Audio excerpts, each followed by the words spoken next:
The 70s and 80s were huge for TV. Think about Carol Burnett or shows like Sanford and Son and Three's Company. Mark Viera wasn't just watching, he was absorbing and learned to emulate the characters. Dead-on impressions. It's something he's known for today. Mark is at the Funny Bone in Omaha this weekend and here today. It's nice to have you on the show. Thank you. Thank Your you. first Finally trip. my first trip in Had Omaha. you always wanted to come, Mark? This is such a dream. I'm so happy to be. You really are. I hope you are, right? It's been a decent experience. Absolutely. So far, so good. So I haven't seen much of the city yet, but I'm kind of. Did you have a show last night? Is there a city here? Is there a city? Okay, I'm just making sure there's a city here. You had a show last night? Had a show last night. Really great. I mean, well received. People were just, they were really good comedy audience. So I had fun. I had a lot of fun. What does that mean to you if you were to define an audience, like that went well, the audience was great? What does that mean? Well, think of the opposite. You know, think of a comic just doing his absolute best routine and the audience just not participating, whether they're not laughing or they're just not with them. Sometimes the comic may be a little bit too ahead of himself, talks a little too fast, whatever it is, sometimes it just doesn't connect. And then there's the opposite of that, which is where everything connects, where everything you say goes really, really well. People get it. And then by the end of the show, you're almost like friends. You're almost like high-fiving each other and like, dude, I've been through that. You know, and that's what you want. We call that synergy with comedians. That's what we search for. That's what comics like Chris Rock and Jerry Seinfeld still do comedy today for, to get that reaction that they've been longing for. And so last night, not the biggest crowd, but they were there with me the entire way. And so we had that moment, you know. Several more shows.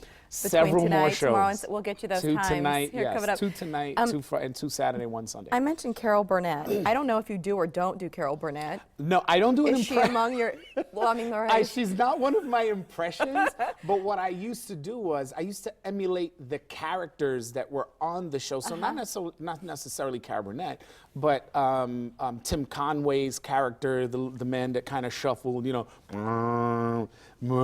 I used to just, as a kid, I used to watch those shows and then do the exact set that they did. I did the acts, I did the accents, and had my family in stitches. So, and what was cool about my household was that it wasn't shunned. Like my grandmother, who raised me pretty much, never told me, stop doing that. You know, they just laughed. They just laughed and kind of made me want to watch the next episode and do more stuff. And so they kind of fed that comedic energy very, very early. So I was just lucky kid. Have you ever heard from someone who, like you did them and they either loved it or didn't and they told you about it later?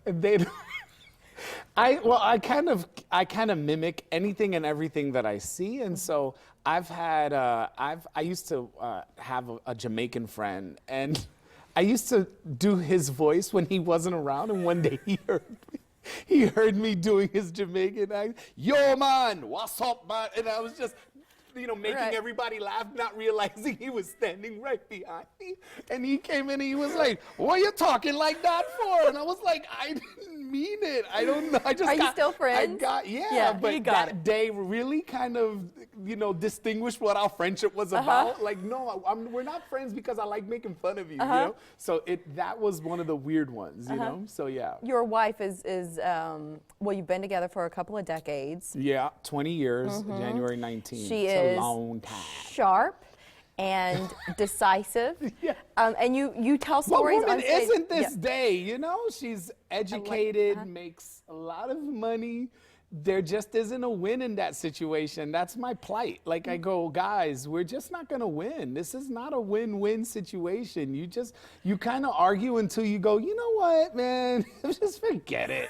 Just get the shoes.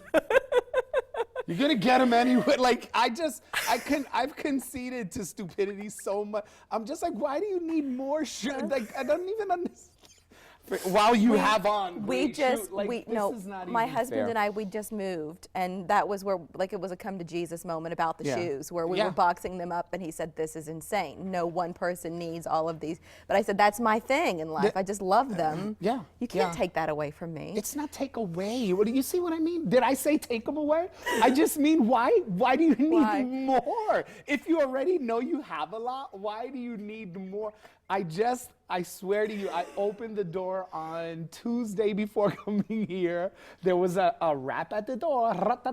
I opened the door and there's a box this big and it says shoes. And I go, for a box this big. She opens it when she gets home and she's like, my boots are here. I go in her closet, she has thousands of boots. Thousands of boots. Like, why? This men don't get it. She had to have them. They spoke to her. Is there ever something where she says, Mark, you can't tell that story on this day? Like where you talk about something and then she's like, dude, we're drawing the line. She knows that, I swear, when people come see my show, get ready.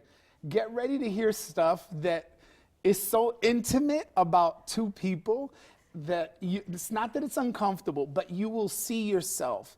I hate to use the term relatable, but I think the connection is... It's true, though. Yeah, I think the connection is that I'm going through something, and if I don't talk about it, I'm going to explode. So I get on stage, and I really do rear the ugly head of, what is going on here, you know? Okay, she has shoes, but why are none of them comfortable? Why am I carrying them to the car for 3 blocks while she walks barefoot bleeding, like, because she stepped on 4 rocks? I don't understand, like, men will never get that, It's the show where ladies. every guy is laughing, and he's swatting his wife after one of your lines, and she's like, and what? pointing at me, going, you see, Here, you I want to give you some love too while we look at information about your shows. Okay. 5 of them between tonight and Sunday. Mark, you have performed overseas for our service members Absolutely. for years. For years, yeah. I love that. We have a military base here in Bellevue. Okay. Why is that important to you as a comedian?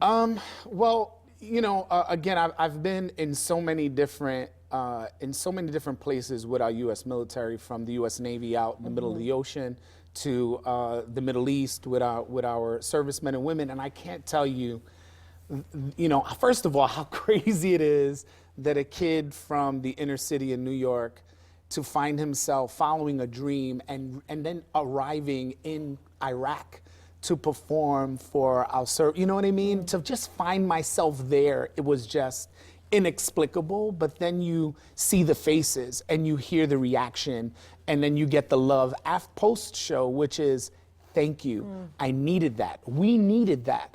Then you know that what you're doing is not really about you. Yeah. It's about that message. I always say, Bob Marley used to say, bring light to the darkness. And that's always something that I find, that's my job.